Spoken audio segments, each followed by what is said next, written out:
Tony Morel sur le plateau de Première Édition, notre consultant nouvelles technologies, parce qu'on a besoin d'être rassuré ce matin. Anthony, d'abord, que risque-t-on? Bon, dans l'absolu, pas grand-chose, parce que les données qui ont été dérobées, ce ne sont pas des données stratégiques, ce sont effectivement des noms, des prénoms, des adresses mail, des numéros de téléphone. Bon, pas grand-chose d'important. Ce qui est dangereux, par contre, c'est l'utilisation que les pirates vont pouvoir avoir de ces informations, éventuellement pour tenter d'extorquer plus de données. Comment? En se faisant passer pour l'opérateur lui-même, en envoyant un mail, par exemple, à l'internaute, en se faisant passer pour l'opérateur, en lui disant « Regardez, je vous connais, je sais bien moi, j'ai bien votre nom, votre prénom, votre numéro de téléphone.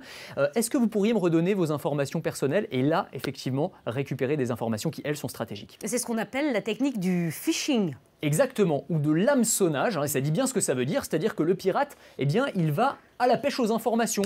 Il envoie effectivement un mail en se faisant passer pour l'opérateur. Dans ce mail, vous allez avoir un lien qui va rediriger vers un site qui est un site miroir, c'est-à-dire un site qui ressemble comme deux gouttes d'eau au vrai site de votre opérateur, dans lequel on va vous demander de rentrer à nouveau votre mot de passe, vos coordonnées bancaires, etc. Sauf qu'en réalité, eh bien, vous allez donner vos informations de plein gré, mais elles vont se retrouver dans de très mauvaises mains. C'est toute la perversion de ce système, c'est que finalement, c'est vous qui donnez les informations de votre plein gré aux pirates. Vous savez, il y a un dicton en sécurité informatique qu'on dit que le problème se situe toujours entre le clavier et la chaise, c'est-à-dire que finalement, le problème, c'est l'utilisateur. Alors, on a besoin de votre aide, Anthony. Quelles sont les solutions pour se protéger? Eh bien, des questions de bon sens, des solutions de bon sens. Déjà, faire un petit peu attention aux mails qu'on vous envoie de la part de votre opérateur. Regardez la physionomie du mail, s'il n'y a pas trop de fautes d'orthographe, etc. Ça peut déjà vous mettre la puce à l'oreille. Si votre opérateur vous demande des informations personnelles type vos coordonnées bancaires, vous savez que ça sent très mauvais. Jamais un opérateur ne demande ce genre d'informations